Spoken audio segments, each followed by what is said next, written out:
তাকওয়া অর্জনের সঙ্গে আল্লাহর ভালোবাসা পাওয়ার সম্পর্ক রয়েছে। আর আপনারা দেখছেন তাকওয়ার আলো। আসসালামু আলাইকুম ওয়া রাহমাতুল্লাহি ওয়া বারাকাতুহু। সাদাতকে পুনরায় বাড়ির বাহিরে বের করতে পেরে হাঁপ ছেড়ে বাঁচলেন খালেদা বেগম। মনে মনে ভাবলেন, যা করতে হবে দ্রুত করতে হবে। আল্লাহ, আমার আফিয়াটার ভালোর জন্য আমাকে এত এত মিথ্যা বলতে হচ্ছে, তুমি আমাকে মাফ করে দাও বলে দ্রুত বিয়ে পড়ানোর তাগিদ দিতেই আশরাফ সাহেবের সাথে কথা বলতে গেলেন। অপরদিকে হঠাৎ এভাবে আনাসকে রুমে ঢুকতে দেখে চমকে দাঁড়িয়ে পড়ল রাদিহা। রাগী দৃষ্টিতে তার দিকে তাকিয়ে বলল, এসব কেমন আচরণ? কারো রুমে প্রবেশ করতে গেলে যে তার অনুমতি লাগে সেটা জানেন না আপনি? আনাস রাদিহার চোখের দিকে তাকিয়ে বিশাল হয়ে ভাঙা কণ্ঠে তাকে বুঝাতে চাইল, আমি আসলে। রাদিহা আনাসকে থামিয়ে দিয়ে বলল, হয়েছে, আর এক্সকিউজ দিতে হবে না। আপনি তো হঠাৎ এসে আমার জীবনটাকে এলোমেলো করে দিচ্ছেন। ঘরে প্রবেশ করতে আর কি অনুমতি নেবেন? কথাটা বলে আবারও কাঁদতে শুরু করলো রাদিহা। রাদিহার কান্না দেখে অসম্ভব মায়া হলো আনাসের। ধীর পায়ে তার দিকে এগিয়ে গিয়ে বলল, আমি কি এতটাই অপছন্দনীয় তোমার কাছে যে আমাকে মেনে নিতে এত কষ্ট হচ্ছে তোমার? আমাকে কি বিশ্বাস করা যাবে না? একটা বার তাকাও তো একবার আমার চোখের দিকে, দেখো তো এই চোখে তোমার প্রতি ভালোবাসা ব্যতীত আর কিছুই দেখতে পাও কিনা? এই রুশ্মি, সত্যি করে বলো তো, আমার কাছ থেকে দূরে থেকে তুমি ভালো থাকতে পারবে? যদি সত্যি আমার থেকে দূরে থাকলে ভালো থাকবে এই নিশ্চয়তা দাও, তাহলে আমি কথা দিচ্ছি যে আজই এই মুহূর্তে আমি চিরকালের জন্য তোমার জীবন থেকে, তোমার চোখের সামনে থেকে বেরিয়ে যাব, আর কোনোদিন আসবো না। এতক্ষণ মনে মনে কত রকমেরই অনুভূতি কাজ করছিল রাদিহার। তবে হঠাৎ আনাসের মুখ থেকে চিরতরে দূরে সরে যাওয়ার কথাটাতে যেন বুকের বাম পাশটাতে কিছু একটা নীরব আঘাত হানল। কান্না ভেজা চোখে মাথা তুলে তাকালো আনাসের পানে। আনাস তখনও অপলক দৃষ্টিতে দেখছিল রাদিহাকে। এবার আরও কিছুটা এগিয়ে এসে রাদিহার হাত দুটো আঁকড়ে ধরে বলল, মুখে তো কত কিছুই বলো, কই তোমার চোখগুলো তো সাক্ষী দেয় যে এই মনে শুধুই আমার বসবাস। আমিও জানি তুমি আমাকে ঘৃণা করতে পারো না, তবে তুমি তা জানো না। আনাস রাদিহার এতটা সামনাসামনি এসে দাঁড়িয়েছে, তবুও কেন যে শত চেয়েও তার থেকে দূরে সরে দাঁড়াতে পারছে না রাদিহা। অবাক হয়ে তার দিকে তাকিয়ে শুধু দুই চোখের অশ্রু ঝরাচ্ছে। আনাস এবার একটা হাত দিয়ে রাদিহার চোখের জলগুলো মুছে দিয়ে বলল, ভালোবাসো আমায়, এটা তোমার মুখে স্বীকার করতে হবে না। তুমি আমার স্ত্রী, এই সম্পর্ক আল্লাহ প্রদত্ত, তাই মুখে বলার থেকে এই স্বচ্ছ চোখের চাহনিতে বুঝিয়ে দিলে হবে আমার পুতুল বউ। কথাটা বলে রাধিয়ার দিকে তীক্ষ্ণ দৃষ্টিতে তাকিয়ে একটা মুচকি হাসি দিল আনাস। রাধিয়া এবার ঘোর ভেঙে নিজেকে আনাসের এত কাছাকাছি দেখে দ্রুত সরে দাঁড়ালো। আনাস আবারও কিছুটা হেসে বলল, রুশ্মি, মনে আছে তোমার ছোটবেলায় তুমি তোমার মিনি পুতুলটাকে কত সুন্দর করে বউ সাজাতে? আজও ঠিক সেভাবেই বউ সাজবে আমার জন্য, ঠিক আছে? রাধিয়া পারবো না বলে রুম থেকে বেরিয়ে যেতে চাইলে পেছন থেকে আনাস তার হাতটা শক্ত করে ধরে বলল, এখন বাইরে যেও না। রাধিয়া অবাক হয়ে প্রশ্ন করল, কেন? আনাস হাতটা ছেড়ে দিয়ে দৃষ্টি অন্যদিকে ফিরিয়ে বলল, বাইরে সাদাতকে দেখেছি, তার সামনে তোমার পর্দা ফরজ। আমি চাই না আমার বউকে আর কোনোদিন কোনো পরপুরুষ দেখুক। আনাসের এই কথায় রাদিহার মনে এক অন্যরকম অনুভূতির সৃষ্টি হলো। এটা কি খুশির অনুভূতি নাকি লজ্জা সে জানে না, তাই নিজেই আমতা আমতা করে বলল, ঠিক আছে, আমি যাব না, তবে আপনি চলে যান। আনাস রাদিহার কথাটা সম্পূর্ণ বুঝে উঠতে পারল না, তাই ভ্রু কুঁচকে প্রশ্ন করল, কেন? আমি কি তোমার জন্য পরপুরুষ নাকি? রাদিহার মুখ থেকে আচমকায় বেরিয়ে এলো, না। রাদিহার জবাবে খুশি হলো আনাস, মুখে প্রফুল্লতার হাসি ফুটিয়ে বলল, তাহলে? রাদিহা লজ্জা পেয়ে গেল, তাই খানিকটা বিরক্তি নিয়ে বলল, আপনি যান এখান থেকে, আমি রেডি হব। আনাস বুঝতে পারল রাদিহা এখন তার জন্য বউ সাজবে, তাই কিছুক্ষণ রাদিহার মুখের দিকে তাকিয়ে থেকে সেখান থেকে বেরিয়ে এলো। আনাস চলে যেতে রাদিহা তাজ্জব হয়ে ভাবল, এ আমার কেমন নির্লজ্জ মন, এতক্ষণ যার প্রতি রাগে ফেটে পড়েছিল, এক পলক তাকে দেখে বেহায়ার মতো গলে গেল। ছি, তুমি বড়ই নির্লজ্জ রাদিহা, কিছুতেই পারলে না নিজের জেদ বজায় রাখতে। আনাস চলে যেতেই আফিয়া আর আনাসের ছোট বোন আনিসা দুজনে মিলে খুব সুন্দর করে রাদিহাকে বউ সাজিয়ে দিল। মাগরিবের পরপরই স্থানীয় মসজিদে খেজুর ছিটিয়ে সম্পূর্ণ সুন্নত মোতাবেক দ্বিতীয়বার বিয়ে সম্পন্ন হলো আনাস আর রাদিহার। রাতে সবাইকে কাঁদিয়ে বাবার বাড়ি থেকে বিদায় নিল রাদিহা। গাড়িতে ওঠার সময় মা বাবাকে জড়িয়ে কাঁদতে কাঁদতে জ্ঞান হারিয়েছে রাদিহা। পরে চোখে খানিকক্ষণ পানি ছিটিয়ে দেওয়ায় হুঁশ ফিরলে নিজেকে আবিষ্কার করেছে আনাসের কাঁধে। বড়সড় প্রাইভেট কারটা চালাচ্ছে তার শ্বশুর সামাদ সাহেব। সামনে মামার পাশে বসেছে শাশুড়ি শাহেদা খানম। মাঝের দুই সিটে বসেছে রাদিহা আর আনাস। পেছনে একা একা বসে নানা ধরনের মশকারিতে ব্যস্ত আছে আনিসা। এত দূরের জার্নিতে বেশ কয়েকবার ঘুমে আনাসের কাঁধে ঢলে পড়েছে রাদিহা। সম্পূর্ণ জার্নিটাতে পরিবারের সকল সদস্য যেন রাজকুমারীর মতো যত্ন নিয়েছে রাদিহার। শাশুড়ি একটু পরপর পানি খাইয়ে দিতে বলেছে আনাসকে। শ্বশুর গিয়ে নানা রকমের খাবার কিনে এনে দিয়েছে। আনিসা বারবার হিজাব নিকাব ঠিক করে দিয়েছে। আর আনাস তো আছেই। পুরো রাস্তাটাতে জোর করে আঁকড়ে ধরে রেখেছে রাদিহার হাতটা। শত চেষ্টা করেও সে হাত ছাড়াতে সক্ষম হয়নি রাদিহা। জীবন যে এতটাও সুন্দর হতে পারে তা কোনোদিন কল্পনা করতে পারেনি রাধিহা। আজ যেন সত্যি সত্যি মনে হচ্ছে আল্লাহ তাকে সবই দিয়েছেন, কোনো অপূর্ণতা রাখেননি। তবুও কেন যেন মনের এক কোণে ভয় হয়, যদি সব সুখ হারিয়ে যায়, যদি সব শেষে ঘুম ভেঙে দেখতে পায় এসবই স্বপ্ন ছিল, যদি আমি এত সুখের যোগ্য না হই। দাদির কথায় তাড়াহুড়ো করে জুনায়েদের বাসায় পৌঁছে সাদাত। তবে সেখানে গিয়ে জানতে পারে জুনায়েদ একেবারে সুস্থ। তার অ্যাক্সিডেন্ট হবে তো দূরের কথা, সে বেশ আয়েশ করে বাসায় শুয়ে শুয়ে টিভি দেখছে। তার মানে দাদি ইচ্ছা করে মিথ্যা কথাটা বলেছেন। কিন্তু কে? বিষয়টা তো বুঝতে না পেরে রেগেমেগে বাসায় ফিরে এলো সাদাত। বাসায় এসে ক্ষুব্ধ হয়ে চিৎকার করে ডাকলো খালেদা বেগমকে। সাদাতের ডাকে মনে খানিকটা ভয় পেলেন খালেদা বেগম। সাদাতও লক্ষ্য করলো বাসার পরিবেশ কেমন যেন থমথমে। তবুও নিজের রাগকে নিয়ন্ত্রণ করার চেষ্টা করে খানিকটা ধমকের স্বরে বলল, এ কেমন ধরনের মজা দাদি?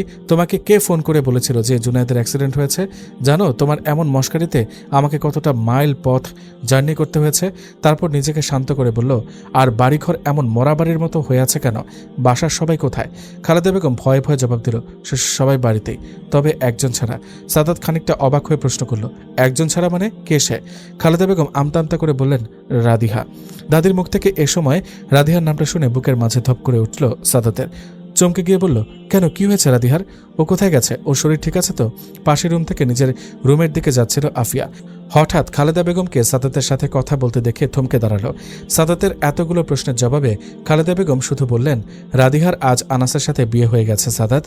দাদির মুখ থেকে এমন উত্তর শুনতে পাবে তা কোনোভাবেই আশা করেনি সাদাত। চরম আশ্চর্য হয়ে বলল, কি বলছো এসব তুমি?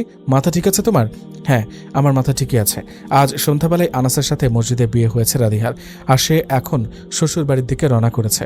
আর সেজন্যই আমি মিথ্যা বলে তোকে বাড়ি থেকে দূরে পাঠিয়েছিলাম, যেন এই দৃশ্যটা দেখে তুই কোনো কষ্ট না পাস। সাদাত যেন নিজের জায়গাতে স্থির হয়ে আছে, বাকরুদ্ধ হয়ে ঠাঁই দাঁড়িয়ে আছে।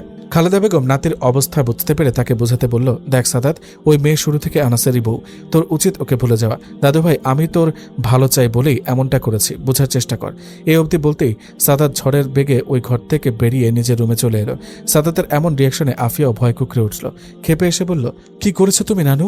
সাদাত ভাইয়া সবেমাত্র বাসায় ফিরেছে, তুমি এখনই কেন তাকে এসব জানাতে গেলে? আল্লাহ এখন না জানি কি করে বসে। আল্লাহ তুমি তার রাগকে শান্ত করে দাও। ঘরে ফিরে এসে যেন সবকিছু ভেঙে গুড়িয়ে দিতে ইচ্ছা করছে সাদাতের।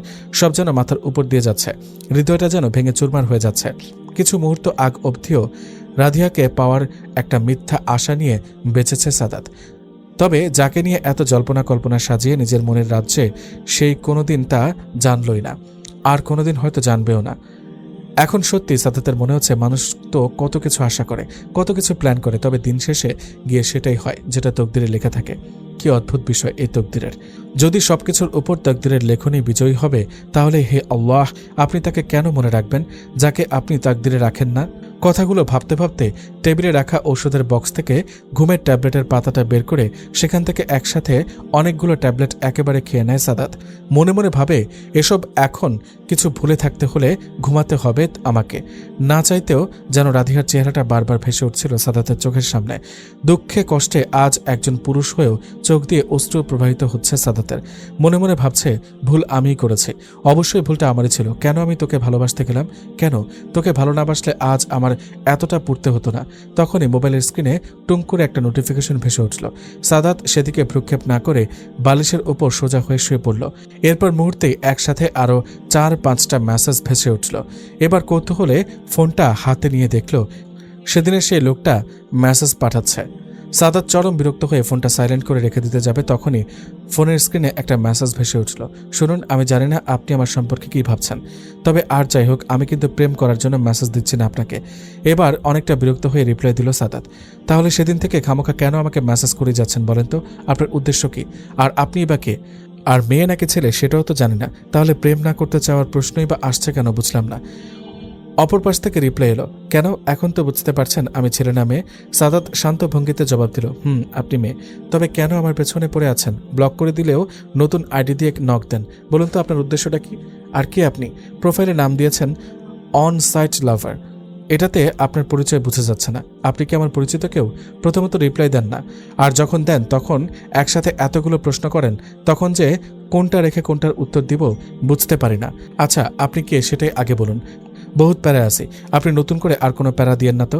ওকে, আমি ক্লিয়ার করছি, আমিও আপনার মতো একজন অনসাইট লাভার। যেহেতু প্রেম করার উদ্দেশ্যে আপনাকে নক দেনি, তাই আমার পরিচয় জেনে আপনার কোনো কাজ নেই। শুধু নিজের মতো একজন মানুষের সাথে নিজের অনুভূতিগুলো প্রকাশ করতে চাচ্ছি, আর কিছু না।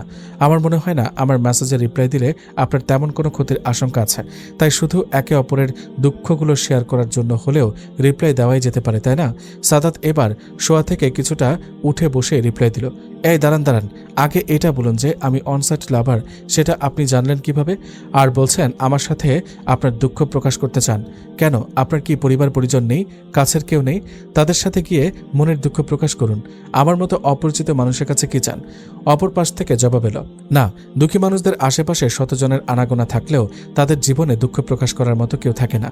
যদি থাকতোই তাহলে আপনি ফেসবুক পোস্টের মাঝে 2-1 লাইনে নিজের দুঃখগুলোকে লুকিয়ে প্রকাশ করতেন না। আর আপনি বাস্তব জীবনে সত্যি অনসাইট লাভার কিনা সেটা জানি না, তবে আপনার স্যাড পোস্টগুলো দেখে তেমনই মনে হয়েছে, তাই আপনার সাথে দুঃখ প্রকাশ করতে চাচ্ছি। কথাগুলো পড়ে যেন মেয়েটার মনের অনুভূতির সাথে নিজের অনুভূতির অনেকটা মিল খুঁজে পেল সাদাত। ইচ্ছা না থাকা সত্ত্বেও নিজের কষ্টগুলোকে শেয়ার করতে মন চাইল সাদাতের তরফ থেকে কোনো রেসপন্স না পেয়ে ওপাশ থেকে রিপ্লাই এলো, জি বুঝতে পেরেছি, আমি হয়তো ভুল ধারণা করেছিলাম, আপনি হয়তো তেমন কেউ নন যেমনটা আমি অনুমান করেছিলাম। ওকে, আপনাকে ডিস্টার্ব করার জন্য দুঃখিত, ভালো থাকবেন, বাই। এবার অপর পাশ থেকে রিপ্লাই এলো, না, আপনার অনুমান একদম ঠিক, আপনি যেমন ভেবেছেন আমি ঠিক তেমনই। সাদাতের তরফ থেকে এমন রিপ্লাই আসবে তা কখনো কল্পনাও করতে পারেনি আফিয়া। এতদিন শত চেষ্টা করেও সাদাতের সাথে একটার বেশি 2টা কথা বলতে পারেনি সে। আজ মনে মনে ভেবেছিল হয়তো এরপর আর কখনো চেষ্টাই করবে না। তখনই সাদাত আবার রিপ্লাই দিল, যেহেতু আপনি আমার অপরিচিত তাই আপনার সাথে অনুভূতিগুলো প্রকাশ করা যেতেই পারে। আর হ্যাঁ, আপনি ঠিকই বলেছেন, আশেপাশে অনেক মানুষ থাকলেও দুঃখ প্রকাশের ক্ষেত্রে অপরিচিত লোকজনই ঠিক আছে। তারা ক্ষণিকের জন্য জীবনে আসে, আবার প্রয়োজন ফুরালে চলেও যায়, তাই ধোঁকা দেওয়ার বা প্রতারণা করার সুযোগই পায় না। হ্যাঁ, আমি একজন অনসাইট লাভার। ছোট থেকে মন প্রাণ দিয়ে ভালোবেসেছিলাম নিজের চাচাতো বোনকে, যদিও ও চাচার নিজের মেয়ে না, তাই ভালোবাসাটা তার প্রতি আরো বেশি ছিল। কোনোদিন মুখে প্রকাশ করতেও পারেনি, আর সে আমার কেয়ার, আমার সাপোর্টগুলোতেও কোনোদিন অনুমান করার চেষ্টা করেনি যে আমি তাকে ভালোবাসি। তারও দোষ নেই, সে যে আমাকে ভালোবাসেনি তা নয়, সেও আমাকে ভালোবেসেছে, তবে সেটা সম্পূর্ণ বড় ভাই হিসেবে। কোনোদিনও বুঝেও নি যে আমি তাকে আমার জীবনে কতটা চেয়েছিলাম। আমার প্রতি তার বিশ্বাস এতটাই ছিল যে আমারই বন্ধুকে ভালোবেসে সেটা আবার আমার মাধ্যমে তার কাছে প্রকাশ করিয়েছে। আর আমিও ভালোবাসায় অন্ধ এক বোকা প্রেমিক, তাকে খুশি রাখতে সে কাজও বুকে পাথর চাপা দিয়ে করেছি। অনেক চেষ্টা করেছি তাকে জীবনে পাওয়ার, তবে সে আমার নসিবে ছিল না। তাই আজ বাসায় ফিরে দেখলাম তার বিয়ে হয়ে গেছে। ঔষধের রিয়াকশন শুরু হয়ে যাওয়ায় ঢুলু ঢুলু চোখে মেসেজগুলো লিখে সেন্ড করেছে সাদাতের মেসেজটা পড়ে তার জন্য প্রচন্ড মায়া হচ্ছে আফিয়ার। তবুও নিজেকে শক্ত রেখে রিপ্লাই দিল, নিজেকে শক্ত রাখুন। সাদাত ঘুম ঘুম চোখে রিপ্লাই দিল, আর আপনার কাহিনীটা কি? আপনি কাকে ভালোবাসতেন বলুন তো? মেয়েটার কথাগুলো জানতে প্রচন্ড কৌতূহল হচ্ছে সাদাতের। তবে এই ঘুমের জন্য আর এক মুহূর্ত চোখ মেলতে পারছে না সে। বারবার শুধু হাত থেকে ফোনটা বিছানায় পড়ে যাচ্ছে। তাই এবার আর নিজেকে জাগিয়ে রাখতে না পেরে রিপ্লাই দিল, দুঃখিত, আমার প্রচন্ড ঘুম পাচ্ছে, পরে কোনোদিন আপনার কাহিনীটা শুনবো। I am very sorry miss. সাদাতের প্রশ্নে নিজের অনুভূতির ব্যাপারে অনেক কিছুই লিখেছিল আফিয়া, তবে এত তাড়াতাড়ি সাদাত ঘুমিয়ে পড়বে শুনে আশ্চর্য হলো। সাদাত তো কখনোই এত তাড়াতাড়ি ঘুমায় না, তাহলে আজ হঠাৎ কি এমন হলো? জানতে দ্রুত দৌড়ে তার রুমের সামনে দাঁড়িয়ে উকি দিয়ে দেখতে পেল ইতিমধ্যেই গভীর ঘুমের কুলে ঢলে পড়েছে সাদাত। তাই ধীর পায়ে তার রুমে প্রবেশ করে দেখতে পেল টেবিলের ওপর ঘুমের ওষুধের খালি পাতাটা পড়ে আছে। বুঝতে আর বাকি রইল না যে সাদাত এই পাতার বেশিরভাগ ট্যাবলেটগুলো খেয়ে ফেলেছে। চরম টেনশনে পড়ে সাদাতকে ডাকতে চাইল আফিয়া, তবে পরক্ষণেই মনে হলো না, থাক, সবকিছু ভুলে থাকার জন্য না হয় একটু ঘুমাক। এই মুহূর্তে সাদাতের মুখটা দেখে মনে মনে ভাবছে আফিয়া, কেন যে তোমাকে ভালোবাসতে গেলাম, না হলে আজ আমিও পড়তাম না। তুমি যে কবে আমার ভালোবাসাগুলো বুঝবে জানি না, তবে আজ যে এতগুলো কথা আমার সাথে শেয়ার করেছো এটাই অনেক। দীর্ঘ পথ পাড়ি দিয়ে অবশেষে রাত 10:30 বাসায় এসে থেমেছে নতুন বর বউয়ের গাড়ি। আশেপাশের বেশিরভাগ মানুষ ঘুমিয়ে পড়েছে। পরিবারের কয়েকজন গাড়ির আওয়াজ পেয়ে দৌড়ে এসে তাদের নিয়ে ঘরে প্রবেশ করালো। নতুন জায়গায় নতুন পরিবেশ, সবকিছু যেন কেমন অচেনা অচেনা লাগছে রাধিহার। ভেতরটাতেও যেন কেমন মোচড় দিয়ে উঠল। বাবা মায়ের সময়ের কথা মনে হওয়ায়। রাধিয়ার অবস্থা বুঝতে পেরে পাশ থেকে এগিয়ে এসে মাথায় হাত রেখে বলল, সামাদ সাহেব, এত বছর পর আমার মেয়ে ফিরেছে আমার বাড়িতে। এখন যেন আমার বাড়ির শূন্য একটা কোণ পূর্ণ হবে। আজ আমার খুশির কোনো শেষ নেই। আল্লাহর কাছে শুকরিয়া হাজারো, তিনি আমাদের জীবনে এত বড় রহমত দান করেছেন। মামার কথায় রাধিয়ার সেই দিনের দৃশ্যটা আবারও চোখে ভেসে উঠল। এত খুশির মাঝেও মুহূর্তেই মনটা খারাপ হয়ে গেল। আনাস তার অনুভূতি বুঝতে পেরে মাকে ইশারা করল রাধিয়াকে ঘরে নিয়ে যাওয়ার জন্য। শাহিদা বেগম সামাদ সাহেবকে থামিয়ে দিয়ে বললেন, হয়েছে, এসব কথা পরে বলা যাবে, এখন মেয়েটাকে ঘরে নিয়ে যেতে দাও। অনেক দূর থেকে জার্নি করে এসেছে, আগে গিয়ে রেস্ট করে নিক। তাছাড়া রাস্তায় আমরা গাড়ি থামিয়ে এসে শুধু 8 রাকাত নামাজ আদায় করতে পেরেছি, বাকিটা এখন আদায় করতে হবে। তোমরা তো বাপ বেটা মসজিদে পড়ে নিয়েছ। বলে আনিসাকে দিয়ে রাধিয়াকে আনাসের রুমে পাঠিয়ে দিল। আনাসের রুমে প্রবেশ করতে কাঁচা ফুলের শুভ্র ঘ্রাণে যেন মুগ্ধ হয়ে গেল রাধিয়া।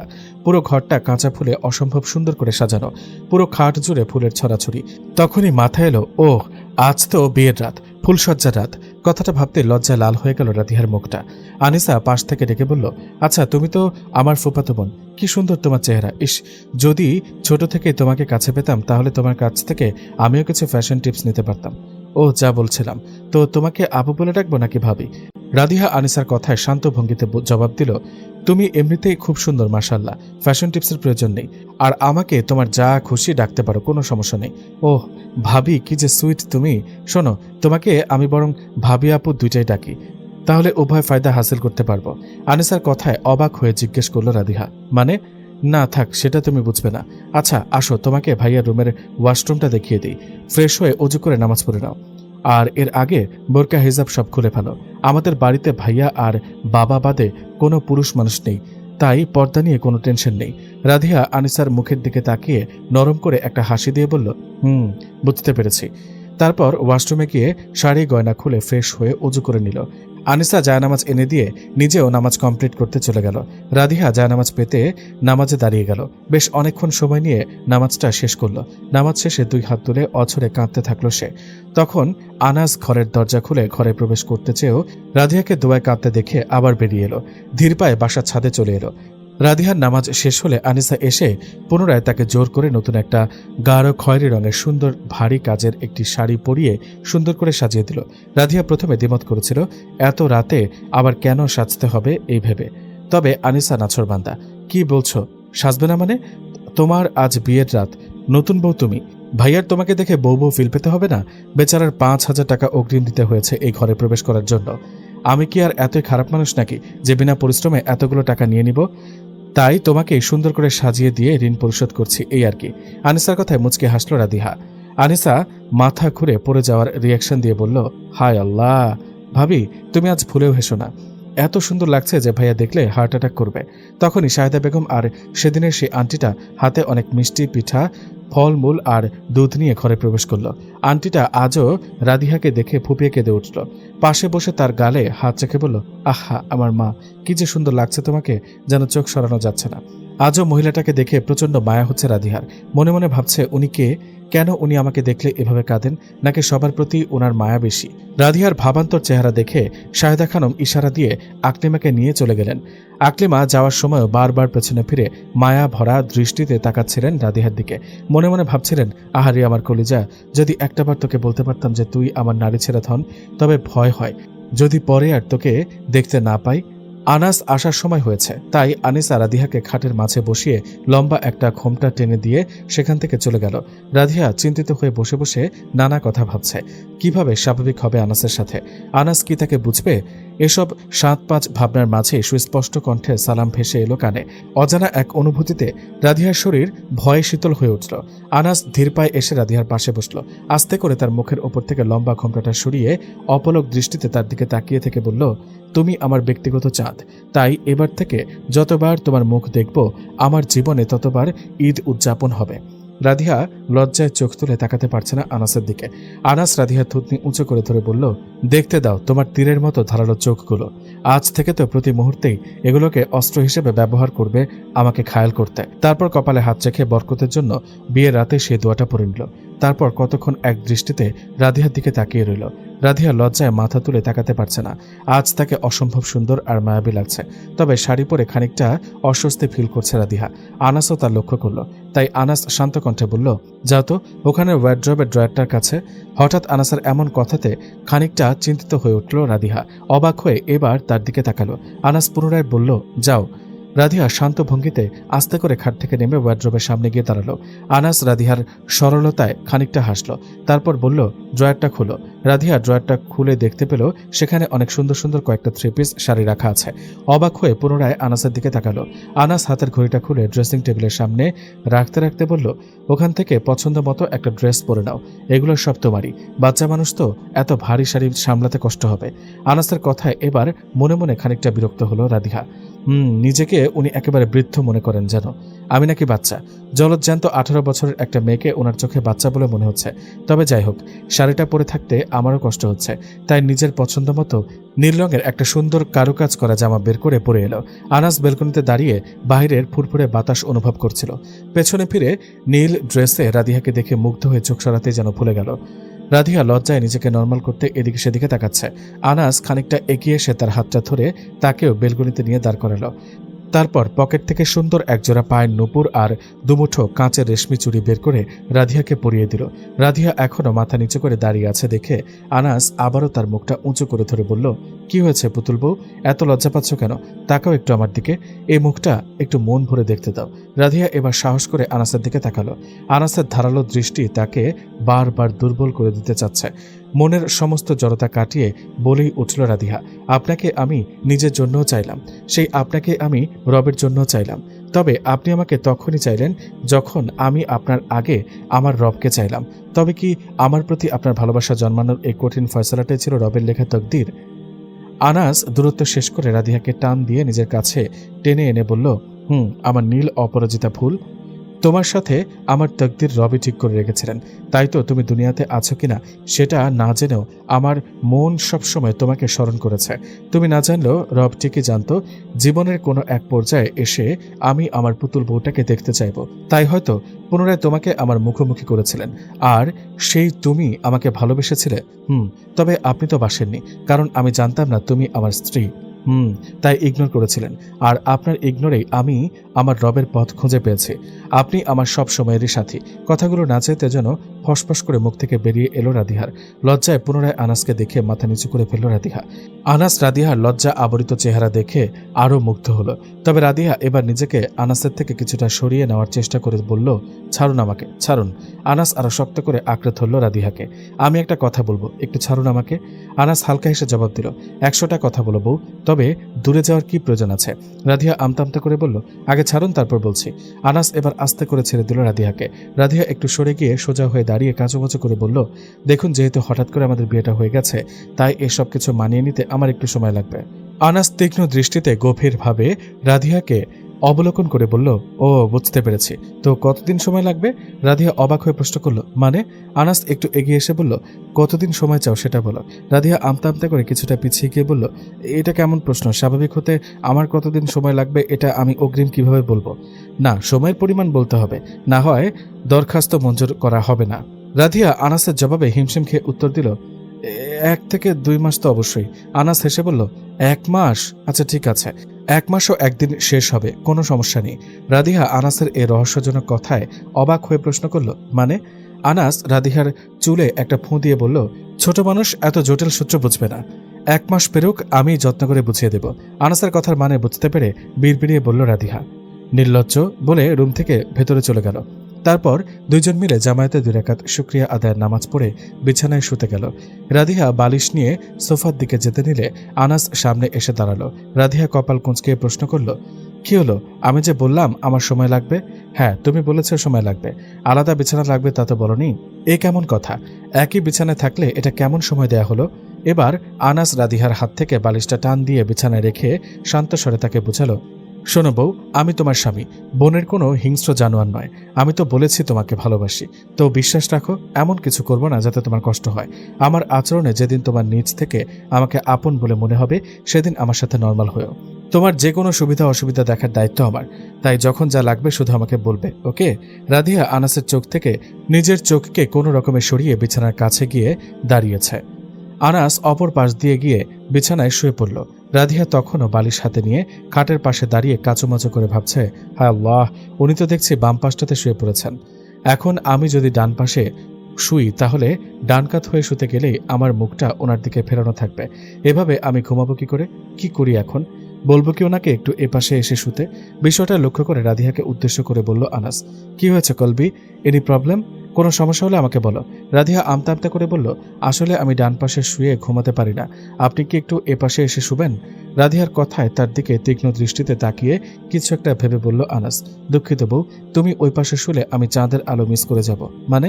না মানে কিছু না, আমিও ডান পাশে শুয়ে ঘুমাতে পারি না। আনাসের মতলব ভালোই বুঝতে পারছে রাধিয়া, তাই বিরক্ত হয়ে মনে মনে বলল, এই বুঝি উনি বললেন আমার যা লাগবে সব ওনাকে জানাতে, আর এখন দেখো সামান্য খাটের একটা সাইড স্যাক্রিফাইস করতে পারছে না। কথাগুলো ভাবতে ভাবতে বিরক্তি নিয়েই ডান পাশে শুয়ে পড়ল, তবে মুখটা আনাসের দিকে থেকে ঘুরিয়ে বাম পাশে ফিরে শুল যেন আনাস তার দিকে তাকিয়ে থাকতে না পারে। আনাস রাধিয়ার অবস্থা বুঝতে পেরে বলল, অর্ধাঙ্গিনী, ডান কাতে শোয়া সুন্নত। রাধিয়া চরম বিরক্তি নিয়ে ডান কাতে ফিরে শুল। আনাস নির্লজ্জের মতো এক দৃষ্টিতে তাকিয়ে আছে রাধিয়ার দিকে। রাধিয়া মনে মনে ভাবল, এভাবে অত্যাচার করবেন বলেই আমাকে এ পাশে শুতে বলল। আমি কি বুঝি না? আল্লাহ, এই লোক যে এতটা ইতর তা তো আমি ওনার বউ না হলে কোনোদিনও জানতেই পারতাম না। দুনিয়ার সকল মেয়েদের ক্ষেত্রে যিনি কঠোর গায়রতবান ব্যক্তিত্ববান, সে কিনা নিজের বউয়ের ক্ষেত্রে এতটা রোম্যান্টিক, আল্লাহ, ভাবতেও পারেনি। তারপর অনেক ভেবে আনাসকে খোঁচা দিয়ে কথাটা বলল রাধিয়া, ডান কাতে শোয়া সুন্নত। এই হাদিসটি কি শুধু বউদের ক্ষেত্রে প্রযোজ্য মাওলানা সাহেব? রাধিয়ার কথায় কিছুটা দুষ্টুমির হাসি হেসে আচমকায় রাধিয়ার কপালে একটা ভালোবাসার পরশ এঁকে দিয়ে ডান কাতে শুয়ে ঘুমিয়ে পড়ল আনাস। রাধিয়া চমকে গিয়ে বলল, আরে কি করলেন? আর কোনো কথার পাত্তা দেওয়ার প্রয়োজন মনে করল না আনাস। পরদিন ফজরের সময় ঘুম ভাঙলে রাধিয়াকে নিজের বুকে শুয়ে বাচ্চাদের মতো করে ঘুমাতে দেখে খানিকক্ষণ তার মাথায় হাত বুলিয়ে দিল আনাস। মাথায় হাত বুলোতেই আরাম পেয়ে আনাসকে আরও জাপটে ধরে আরও আরাম করে ঘুম দিল রাধিয়া। কিছুক্ষণ পর আনাস মিষ্টি সুরে ডাকল, বউ, এই আমার পুতুল বউ, ওঠো, ফজরের নামাজ পড়বে না? ফজরের যে ওয়াক্ত হয়ে গেছে, আমিও চাই তুমি আমাকে সারা জীবন এভাবে জাপটে ধরে রাখো, তবে এখন যে আগে নামাজ আদায় করতে হবে, ওঠো। আনাসের ডাকে ঘুম ভেঙে নিজেকে তার এত কাছাকাছি দেখে এক লাফ দিয়ে উঠে বসল রাধিয়া। আনাস হেসে বলল, রিল্যাক্স বউ, রিল্যাক্স, আমি তোমার স্বামী, ভূতচুত না, এত ভয়ের কি আছে? তারপর দুজনে মিলে একসাথে ফজরের 2 রাকাত সুন্নত আদায়ের পর আনাস মসজিদে গিয়ে ফরজ নামাজ আদায় করে নিল। রাধিয়া নামাজ শেষে সেখানে জানামাজে বসে খানিকক্ষণ তাসবিহ তাহলিল পাঠ করছিল। এর মাঝে কানে ভেসে এলো পাশের ঘর থেকে মিষ্টি আওয়াজে কোরআন তেলাওয়াতের মৃদু আওয়াজ। বুঝতে পারল এটা তার মামি, মানে বর্তমান শাশুড়ি তিলাওয়াত করছেন। এর কিছুক্ষণ পর শ্বশুরের কণ্ঠের তেলাওয়াতও ভেসে এলো কানে। মুগ্ধ হয়ে ভাবল রাধিয়া, আহা, কি মনোমুগ্ধকর পরিবেশ! জীবনে কখনো শ্বশুর শাশুড়ির তেলাওয়াত শুনতে পাবে এটা ভেবেও দেখেনি। কিছুক্ষণ পর হাতে কিছু ফুল নিয়ে ঘরে প্রবেশ করলো আনাস। তারপর ফুলগুলোকে রাধিয়ার হাতে দিয়ে সেও একটা কোরআন শরীফে হাত নিয়ে এসে বসলো জায়নামাজে রাধিয়ার সামনে।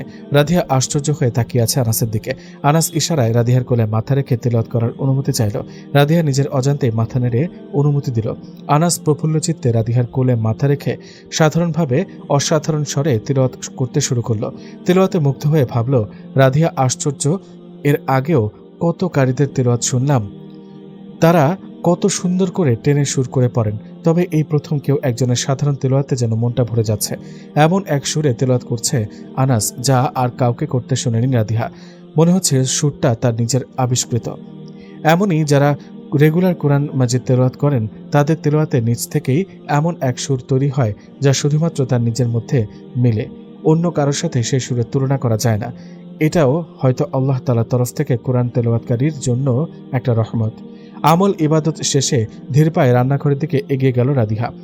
রান্নাঘরে শাহিদা খানম আর সেই আন্টি মিলে নাস্তা তৈরি করছেন।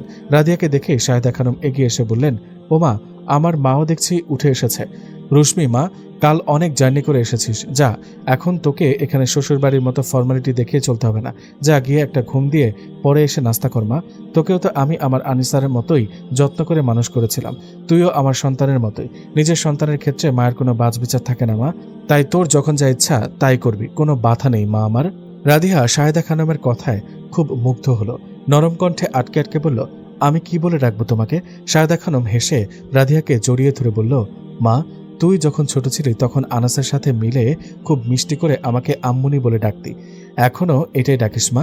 রাধিয়া হেসে বলল, ঠিক আছে আম্মুনি। সোফায় বসে পেপার পড়ছিল সামাদ সাহেব, গলা ছেড়ে বললেন, রুশমি আম্মু, আমার জন্য কড়া লিকারের এক কাপ চা বানিয়ে আনতো, আজকে আমি আমার মেয়ের হাতে চা খাবো। শাহেদা খানম ভ্রু কুচকে বলল, দেখেছ, আমি যে বললাম মেয়েটাকে গিয়ে ঘুমাতে, এখন ওনার চা খেতে মন চেয়েছে। রাধিয়া এগিয়ে এসে বলল, থাক আম্মুনি, আমি ফজরের পরে আর ঘুমাই না এমনিতেও, এখন আর ঘুম আসবে না, আমি চা বানিয়ে দিচ্ছি আব্বুকে। বলে এগিয়ে এসে শাশুড়ির পাশে দাঁড়িয়ে চা বানাতে ব্যস্ত হয়ে পড়ল।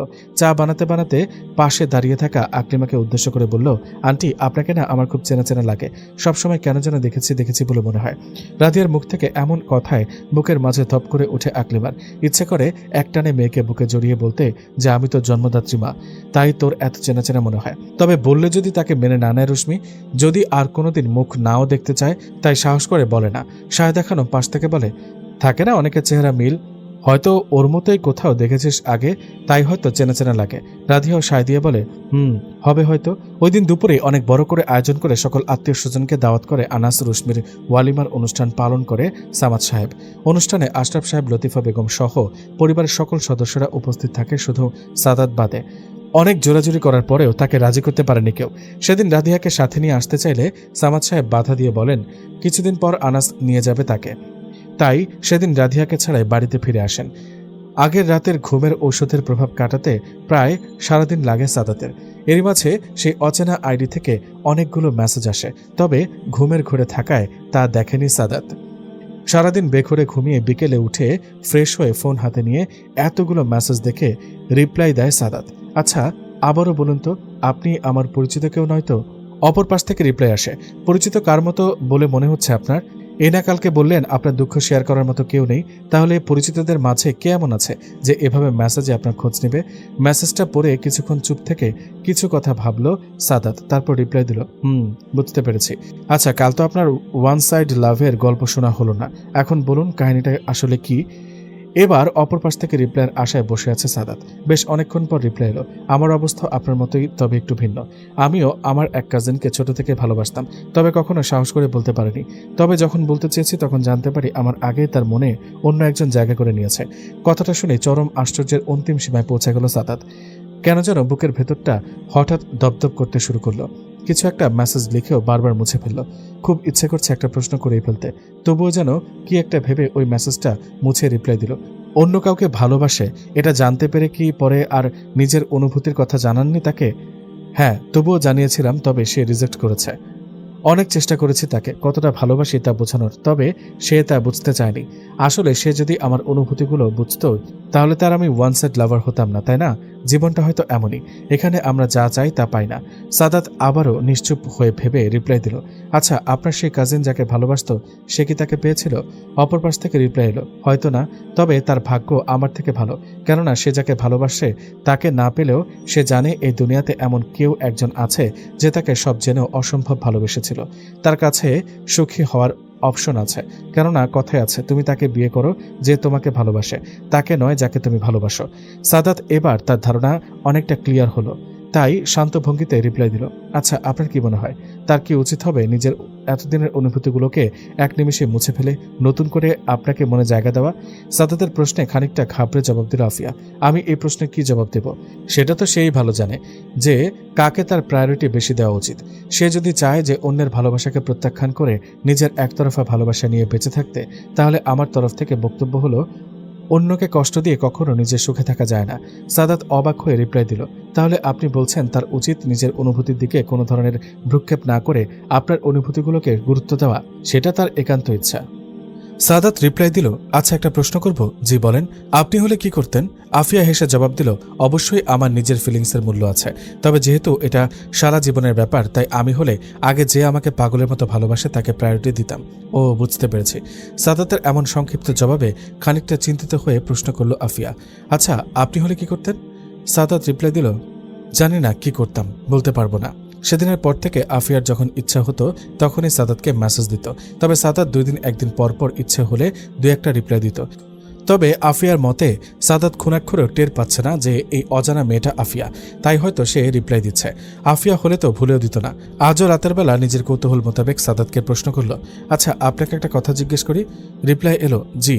আচ্ছা আপনার চাচাতো বোনের কোন গুণটা আপনাকে সবচেয়ে বেশি প্রভাবিত করত? ডোন্ট মাইন্ড, আমি আপনাকে তার কথা মনে করাতে চাইনি, তবুও খুব জানতে ইচ্ছা হলো, তাই জিজ্ঞেস না করে পারলাম না। সাদাত অনেকক্ষণ ভেবে রিপ্লাই দিল, মনে পড়ছে না, জানি না কি জন্য ভালো লাগতো, তবে খুব ভালো লাগতো। এই কথাটা যেন আফিয়ার বুকের ভেতর ছাদ করে বেরোলো। নিজেকে শক্ত রেখে প্রশ্ন করল, আপনার কথায় মনে হয় আপনি তাকে অনেক ভালোবাসতেন। কোনো না কোনো গুণ তো অবশ্যই আছে যা দেখে আপনি এত ভালোবেসেছেন তাকে। এবার অনেকক্ষণ ভেবে রিপ্লাই দিল সাদাত, তার সরলতা আর শেষ সময় তার ধার্মিকতা। শুরুতে তার সরলতায় মুগ্ধ ছিলাম, পরবর্তীতে সে যাকে ভালোবাসত সে তার জন্য নিজেকে পরিবর্তন করে, তখন তার ধার্মিকতা কেন যেন আমাকে খুব বেশি মুগ্ধ করত। মনে হতো আমি নিজেও পরিবর্তন হই। আফিয়া এবার আরো জটিল প্রশ্ন ছুড়ে দিল, আচ্ছা বললেন যে আপনার চাচাতো বোনের সরলতা আপনাকে মুগ্ধ করেছে, আর যে মেয়ে আপনাকে পছন্দ করে সে কেমন? তার মাঝে কি একটু সরলতা নেই? শেষের কথাগুলো খুব অভিমান নিয়ে লিখেছে আফিয়া, একবারও মাথায় আসেনি এতে সাদাতের তার প্রতি সন্দেহ হতে পারে। সাদাত এবার ঠোঁটের কোণে একটা রহস্যময় হাসি টেনে বলল, কমপ্লিমেন্ট চাইছেন? আফিয়া প্রচণ্ড অবাক হয়ে বলল, কি বলছেন? না ভাবছি আপনি আরেকজনের ব্যাপারে এত আগ্রহ করে কমপ্লিমেন্ট চাইছেন কেন? না না, এমনিতে জানতে ইচ্ছা হলো, কে এমন যে এত ভালোবাসলো তবে তার মধ্যে কোনো সরলতা ছিল না? আমি তো একবারও বলিনি যে তার মাঝে সরলতা ছিল না, তাহলে আপনার তাকে কেন ভালো লাগলো না? আশ্চর্য, সবাইকে কি আর মানুষ এক নজরে দেখতে পারে নাকি? তার মাঝেও সরলতা ছিল, সেও খুব লক্ষ্মী একটা মেয়ে, তাকে আমি আমার বোনের নজরে দেখি, তবে সে কিন্তু ধার্মিক ছিল না। ও আচ্ছা ঠিক আছে, বলে অনেকটা অভিমান নিয়ে কথা শেষ করলো আফিয়া। মনে মনে ভাবলো, আমার বেলায় কেন বোনের নজর দিতে হবে? এই এক কথা আর কোনো মতেই শুনতে ভালো লাগে না। তবে যাই হোক, ভাইয়া তো ঠিকই বলেছে, আমার মধ্যে তো কোনো ধার্মিকতা নেই রাধিহার মতো। আরে আমি কি করে জানবো যে রাধিহার ধার্মিকতাগুলো সাদাত ভাইয়াকে আকৃষ্ট করেছে? আমি তো আরও ভেবেছি রাধিহা আনাস ভাইয়ের জন্য নিজেকে পরিবর্তন করেছে। আগে জানলে তো আমি নিজেও পরিবর্তন হওয়ার চেষ্টা করতাম। তবে কি এখন থেকে শুরু করব? একটা বার চেষ্টা করে দেখি না, যদি কাজ হয়। আচ্ছা তাহলে কাল থেকে শুরু করে দিব। ওহ, রাধিহা তো ওই লাইব্রেরিতে গিয়ে অনেকটা পরিবর্তন হয়েছে, ওই আপুগুলোর সহচর্যে। তাহলে আমিও কলেজ থেকে আসার পথে তাদেরকে বিভিন্ন অ্যাডভাইস নিব, দেখি যদি এতে কাজ হয়। পরদিন থেকেই নামাজ পড়ার সাথে সাথে নিজেকে পরিবর্তন করার এক কঠিন যুদ্ধে নেমে পড়ে আফিয়া। মনে মনে একটাই নিয়ত, যদি সাদাতের মনে একটু জায়গা করে নেওয়া যায়। কিছুদিন পরে আনাসকে সাথে নিয়ে নিজের শৈশবের চূড়ায় বেড়াতে আসে রাধিহা। এ সময় রাধিহাকে পেয়ে তার কাছ থেকে অনেক কিছু শেখার আগ্রহ প্রকাশ করে আফিয়া। আফিয়ার মাঝে হঠাৎ এমন পরিবর্তন দেখে প্রচণ্ড খুশি হয় রাধিহা। মনে মনে নিয়ত করে এ সময় আফিয়ার পাশে তার সহচর্য হতে পারবে, এমন সঙ্গী থাকলে হয়তো সে আরও পরিবর্তন হতে পারবে। এই কথাটা ভাবতে মাথায় ভেসে ওঠে হামজার কথা। সে যতদূর জানে হামজাও কয়েক মাস যাবৎ নতুন নতুন দিনে ফিরেছে। এই অবস্থায় যদি আফিয়াকে হামজার সাথে মিলিয়ে দেওয়া যায় তাহলে হয়তো দুজনে একসাথে দিনের খেদমতে একটা মেহনত করতে পারবে। ভাবনা মতোই রাতেই কথাটা আনাসকে জানায় সে। কথাটা শুনে আনাসও তাতে সায় দেয়। পরদিন বাবার বাড়ি থেকে চলে যাওয়ার আগেই আনাসকে দিয়ে কথাটা পরিবারের সবার কাছে জানায় রাধিহা। কথাটা শুনে শুরুতে খালেদা বেগম রাজি হতে না চাইলেও পরবর্তীতে রাধিহার সুখী জীবনের দিকে দৃষ্টিপাত করে ভাবেন হামজার সাথে বিয়ে হলে হয়তো আফিয়াও জীবনে এত সুখ পেতে পারে। তাই ভাবনা মোতাবেক তিনিও কথাটাতে এগোতে বলেন আনাসকে। আনাস সেই দিনই রাধিহাকে নিয়ে নিজের বাড়ি ফিরে আসে। বাড়িতে ফিরে এ ব্যাপারে নিজের পরিবারের সাথেও খানিকটা আলোচনা করে। পরিবারের সকলের মতামত পজিটিভ হওয়ায় রাতেই হামজাকে কল করে প্রস্তাবটা উপস্থাপন করে আনাস। শুরুতে বন্ধুর মুখ থেকে এমন প্রস্তাবে লজ্জায় পড়ে যায় হামজা। তারপর এসব শুনে মতামত দিয়ে বলে, দেখ তোদের যা ভালো মনে হয় কর। হামজার কথায় আনাস বলে, আমাদের ভালোই মনে হয়, তুই মতামত দিলে বিষয়টাতে আমরা বেশি সময় নিব না। হামজা শান্ত কণ্ঠে বলে, যেহেতু বিয়ের বিষয় তাই আমার পরিবার শুরু থেকে আমার উপরই দায়িত্ব দিয়ে রেখেছে। বুঝিসই তো বাবা নেই, মা আর বোনেরাও পর্দার ভেতরে থাকে, তাই আর কি। তবুও বলবো মেয়ে আমার দেখা হয়েছে, আর দেখা লাগবে না। এখন মা আর বোনদের সাথে আলোচনা করে দেখি, ওনারা যদি সম্মতি দেন তাহলে আমি দেখতে গিয়েই কাবিন করে ফেলবো ইনশাল্লাহ। হামজার কথাটায় প্রচণ্ড খুশি হয়ে আলহামদুলিল্লাহ বলে ফেলেছে রাদিহা। মনে মনে ভাবছে তাদের পরিবার যেহেতু মধ্যবিত্ত, তাই ঘরোয়াভাবে বিয়ে হলেই তা সবার জন্য সহজ হবে। কথাটা দাদি খালেদা বেগমকে জানালে তিনিও খুবই খুশি হন। তবে বিয়ের কথাটা শোনার পর থেকে আফিয়ার অন্তরে তুফান বয়ে যাচ্ছে। কি করে সিদ্ধান্ত নেবে কিছুতেই বুঝে উঠতে পারছে না সে। নানুও পরিষ্কারভাবে তার সিদ্ধান্ত জানিয়ে দিয়ে বলেছেন, শোন, আমি চাই তুইও রাদিহার মতো সুখে শান্তিতে সংসার করিস। আর সাদাতের সাথে বিয়ে দিতে তো কম চেষ্টা করলাম না আমি, তবুও হতছাড়াকে রাজি করাতে পারলাম না। থাক, এই আশা মন থেকে ছেড়ে এই বিয়েতে রাজি হয়ে যায়, এটাই তোর জন্য ভালো। নানুর পরিষ্কার সিদ্ধান্ত শুনে কথাটা সাহস করে সাদাতকে বলতে চাইল আফিয়া। তাই মনে অনেকটা সাহস জুগিয়ে রওনা হলো সাদাতের ঘরের উদ্দেশ্যে। বাড়িতে বিয়ের কথা হওয়ার পর থেকেই কেন যেন সাদাতও তাকে কেমন ইগনোর করে চলছে। সামনে পড়লেও পাশ কাটিয়ে চলে যাচ্ছে। হয়তো সেও চায় আফিয়া বিয়ে করে সুখে থাকুক, তাই এমন করে। আফিয়া ধীর পায়ে ঘরে প্রবেশ করে ডাকলো, ভাইয়া, তোমার সাথে আমার একটু কথা আছে। সাদাত বিছানায় হেলান দিয়ে ফোন স্ক্রল করছিল। আফিয়ার ডাকে হাতটা থেমে গেলেও মাথা তুলে আর তার দিকে তাকালো না সে। দৃষ্টি ফোনের বন্ধ স্ক্রিনের দিকে রেখে বলল, বল, কি বলবি? আফিয়া নিজেকে বহু কষ্টে শক্ত রেখে ফুপিয়ে কেঁদে উঠে বলল, ভাইয়া, নানু আমাকে বিয়ে দিতে চাইছে, আমি কি করব বলো? আফিয়ার কথায় সাদাতের রিয়াকশন বোঝার কোনো উপায় নেই। সে নিজেকে আগের অবস্থাতেই স্থির রেখে জবাব দিল, ভালো তো, বিয়ে করে নে। আফিয়া কেঁদে উঠে বলল, ভাইয়া, কি বলছো এটা? তুমি তো জানো আমার অনুভূতি। আমি মনে একজনকে রেখে কিভাবে আরেকজনকে বিয়ে করব বলো? সাদাত এবার হাত থেকে ফোনটা বিছানায় ছুঁড়ে মেরে উঠে বেলকনির দিকে যেতে যেতে বলল, দাদি কি বলেছে শুনিসনি? এখানে বিয়ে হলে রাদিহার মতো তুইও সুখী হবি। মনের অনুভূতিগুলোকে কবর দিয়ে দে আর জীবনে সুখী হ। আমার কথা শেষ, আর কিছুই শুনতে চাই না। সাদাতের কথায় বুক ফেটে চিৎকার করে কাঁদতে ইচ্ছা হচ্ছে আফিয়ার। ঘরে এসে বালিশে মুখ লুকিয়ে ইচ্ছামতো কেঁদেছেও সে। তবে সে জানে তার এই কান্নাগুলোর কোনো মূল্য নেই সাদাতের কাছে। তাই অবশেষে মনকে অনেক বুঝিয়ে শক্ত করে নানুর চাপে বিয়েতে রাজি হয়েছে আফিয়া। এতদিন মেসেজের 1-2টা রিপ্লাই দিলেও এখন আর কোনো রিপ্লাই আসে না সাদাতের তরফ থেকে। কোনো কারণে যে এমনটা হলো তা বুঝে উঠতে পারছে না আফিয়া। সকলের সিদ্ধান্ত মতো কাল আফিয়াকে দেখতে আসবে হামজার মা এবং বোনেরা। সবকিছু ঠিক থাকলে কাল রাতেই হামজাকে খবর দিয়ে এনে তার সাথে আক্ত করিয়ে ফেলা হবে আফিয়ার। কথাটা শোনার পর 2 দিন আগে থেকে কান্নাকাটি শুরু করেছে আফিয়া। আজ বিকেলে তাকে দেখতে আসবে। সকাল থেকে বাড়িতে নেই সাদাত। অনেক চেয়েছিল শেষবারের মতো একটু করজোর করে বুঝাবে সাদাতকে, তবে তাকে সেই শেষ সুযোগটা দিল না সাদাত। আসরের পরপরই বাড়িতে মেহমানদের আগমন ঘটলে লতিফা বেগম এসে সাজিয়ে পরিপাটি করে ঘরে বসিয়ে রেখে গেলেন আফিয়াকে। আফিয়া কাঁদতে কাঁদতে শেষবারের মতো লাস্ট অপশন সেই অচেনা আইডি থেকেই শেষ মেসেজটা লিখল সাদাতকে। কি এমন হতো ওই অসহায় মেয়েটার ওপর একটু দয়া করলে? ওকে ভালোবাসলে কি আপনার ধন সম্পদের কোনো অংশে কমতি পড়তো নাকি? আচ্ছা ঠিক আছে, সমস্যা নেই।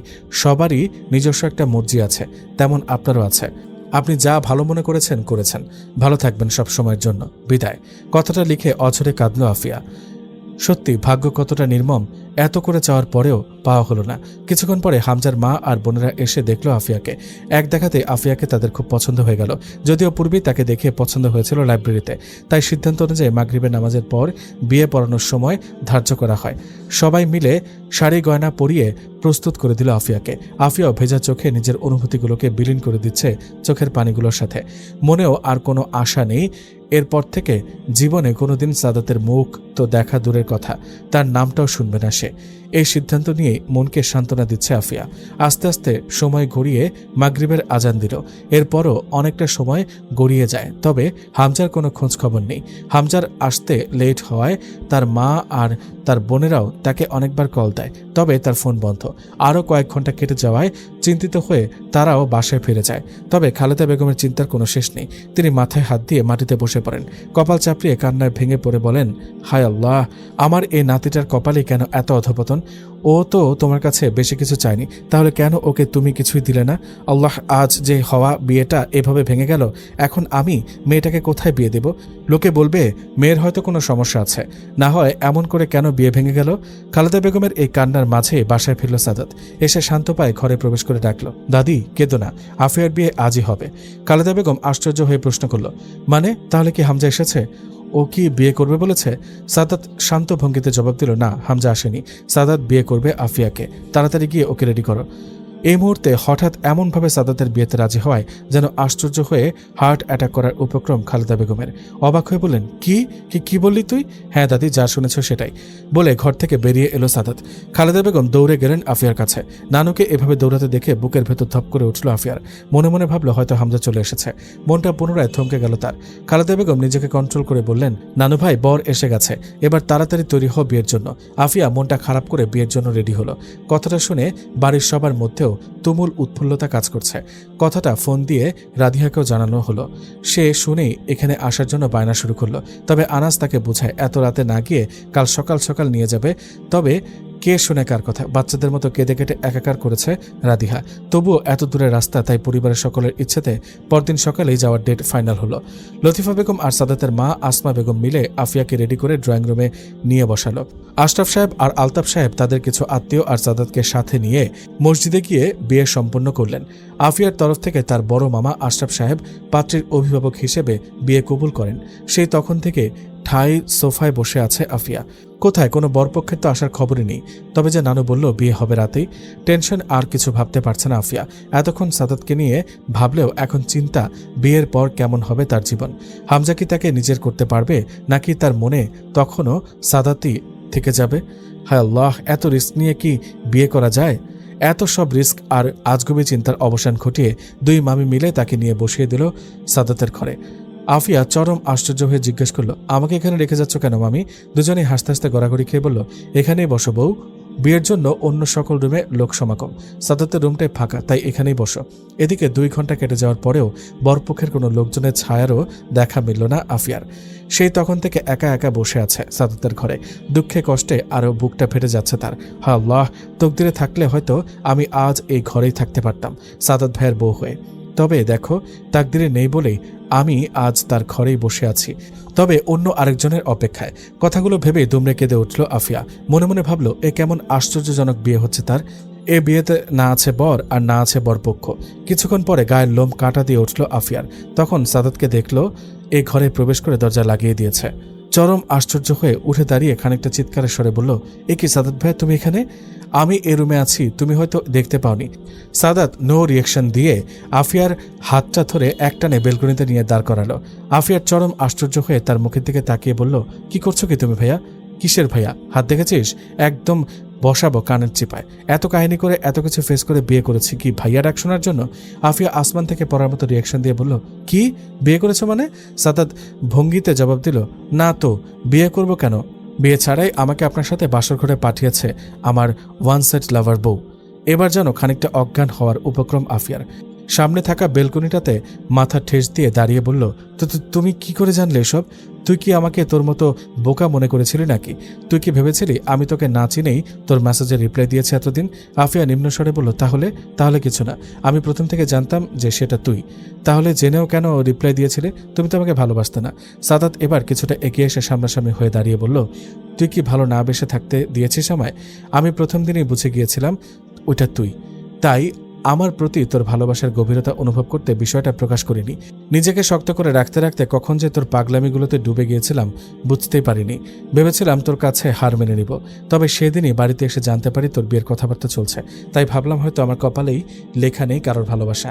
তাই আজ তোর বিয়ের কথা শুনে অনেক দূরে কোথাও চলে যেতে চেয়েছিলাম, তবে শেষ সময়ে তোর ওই মেসেজ আমাকে আর ঠিক থাকতে দিল না। তুই বললি না তোকে ভালোবাসলে আমার কিসের কমতি হতো?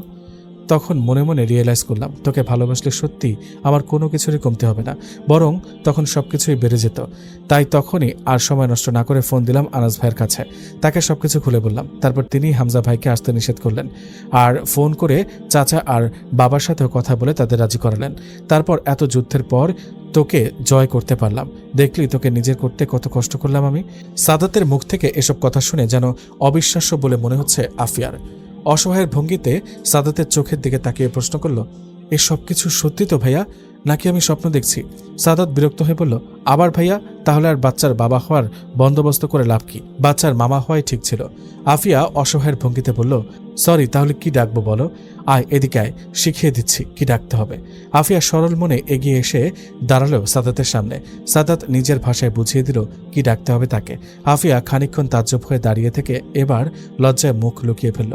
সাদাত আফিয়াকে বুকে টেনে নিয়ে বলল, আমার জেদি ওয়ান সাইড লাভার বউ, আজ থেকে আমাকে তুমি ভাইয়া নয় জান বলে ডেকো, ঠিক আছে? আফিয়া সাদাতের বুকে মাথা লুকিয়ে সায় দিল। ঠিক আছে।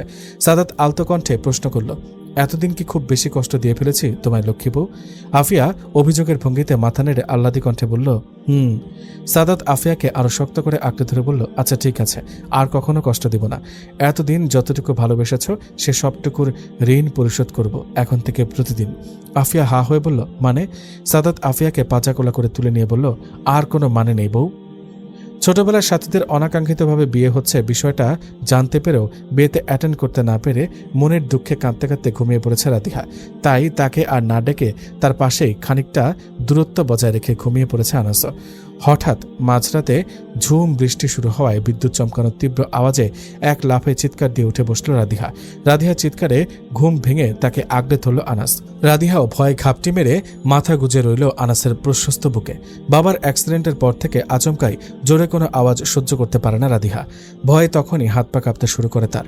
তাই ছোট থেকে আশরাফ সাহেব আর লতিফা বেগম বৃষ্টি হলে কখনো একা রাখেননি তাকে। আজও এমন বিদ্যুৎ চমকানোর আওয়াজে প্রচণ্ড ভয় পেয়েছে রাদিহা।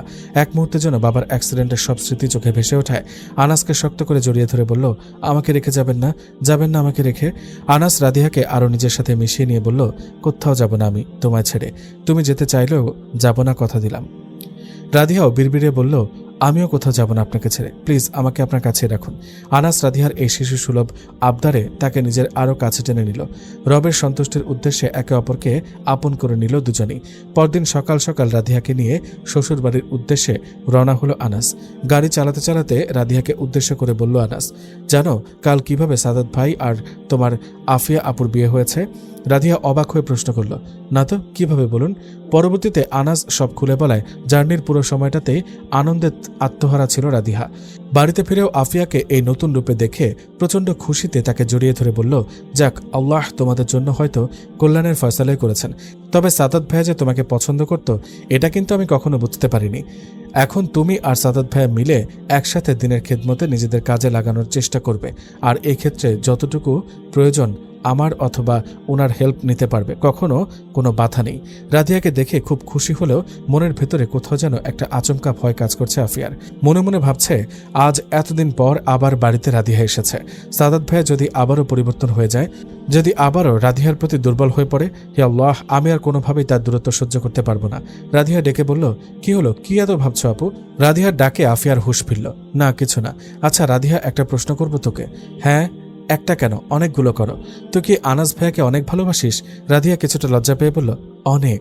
যদি কখনো জানতে পারিস যে আনাস ভাইয়া ছাড়াও অন্য কেউ তোকে অনেক ভালোবাসে, তাহলে কি করবি? রাদিহা আফিয়ার কথায় অবাক হয়ে বলল, মানে? না না, কিছু না। আরে আমি এসব কি প্রশ্ন করছি ওকে? কিছুটা চিন্তিত হয়ে সাদাতের ঘরে গিয়ে বসলো আফিয়া। কিছুক্ষণ পর গোসল সেরে বেরিয়ে আফিয়াকে দেখে মনমরা হয়ে বসে থাকতে দেখে পাশে বসে জিজ্ঞেস করলো সাদাত, কি হয়েছে আফিয়া, এত চিন্তিত দেখাচ্ছে কেন? সাদাতের এই কথায় আফিয়া মাথা নিচু করে কান্নায় ভেঙে পড়ল। হঠাৎ আফিয়াকে এভাবে কাঁদতে দেখে সাদাত মরিয়া হয়ে জিজ্ঞেস করলো, কি হয়েছে, এভাবে কাঁদছো কেন তুমি? বলো আমাকে, আমার কিন্তু খুব টেনশন হচ্ছে। আফিয়া কাঁদতে কাঁদতে মাথা তুলে সাদাতের চোখে চোখ রেখে বলল, আমি ভয় পাচ্ছি ভাইয়া, খুব ভয় পাচ্ছি। মানে কিসের ভয় আফিয়া? বলো আমাকে প্লিজ, এভাবে কেঁদো না পাখি, বলো আমাকে। কেউ কিছু বলেছে? না, কেউ কিছু বলেনি, আমি তোমাকে হারিয়ে ফেলার ভয় পাচ্ছি। কথাটা বলে আরো কান্নায় ভেঙে পড়ল আফিয়া। এবার আফিয়াকে বুকে টেনে নিয়ে বলল সাদাত, এই তো আমি তোমার কাছেই আছি, আমি কোথাও যাচ্ছি না, কিসের ভয় বলো? আফিয়াও সাদাতকে দুই হাত দিয়ে শক্ত করে জাপটে ধরল। কি হয়েছে, রাতে কোনো খারাপ স্বপ্ন দেখেছ? না তো। আজ রাদিহা এসেছে, তুমি কি আবার পরিবর্তন হয়ে যাবে? আমি অনেক কষ্টে তোমাকে পেয়েছি, প্লিজ আমাকে ছেড়ে যেও না। আফিয়ার কথাটা শুনে ওর প্রতি প্রচণ্ড মায়া হচ্ছে সাদাতের। আফিয়াকে টান দিয়ে নিজের দুই উরুর উপর বসিয়ে দুই হাত দিয়ে আগলে ধরে বলল, আমার উপর ভরসা নেই তোমার? আফিয়া ফোপাতে ফোপাতে বলল, আছে। তাহলে? আমি ভয় করি, কেননা ও তোমার প্রথম ভালোবাসা। সাদাত তার আঙুল দিয়ে আফিয়ার ঠোঁট চেপে ধরে বলল, না, এই কথা আর কখনো বলবে না। ভালোবাসার প্রথম দ্বিতীয় বলতে কিছুই নেই। ভালোবাসা সেটাই যার পরে আর কাউকে ভালোবাসায় যায় না। তুমি আমার হালাল স্ত্রী, তোমার পরে আমার জীবনে আর কেউ আসবে না কোনোদিন, কথা দিলাম। তাও যদি ভয় হয় তাহলে এটাও কথা দিলাম যে তুমি ছাড়া আর কখনো কোনো মেয়ের দিকে চোখ তুলে তাকাবো না। এবার ভয় কেটেছে? কেটেছে। তাহলে আর ভয় পেও না। মনে রেখো, তোমাকে আমার জন্য বরাদ্দ করেছেন আল্লাহ, তাই দেরিতে হলেও তোমাকেই আমি পেয়েছি। আফিয়া শান্ত দৃষ্টিতে সাদাতের চোখে চোখ রেখে প্রশ্ন করল, তাহলে কি মানছেন আমি আপনার তাকদির? সাদাত আফিয়ার কপালে একটা গভীর ভালোবাসার পরশ এঁকে দিয়ে বলল, অবশ্যই। তাকদির নির্ধারিত, তবে ভাগ্য বদলানোর অন্যতম উপায় কি জানতে চান? তাহলে রবের দরবারে দোয়ায় লুটিয়ে পড়ুন, কেননা দোয়া ব্যতীত কোনো কিছুই ভাগ্যকে পরিবর্তন করতে পারে না। গল্পটি শুনে নিজেদের মূল্যবান অনুভূতি লেখিকাকে জানাতে ভুলবেন না ইনশাআল্লাহ। লেখনীতে জাহরাতুল মাকফিয়া।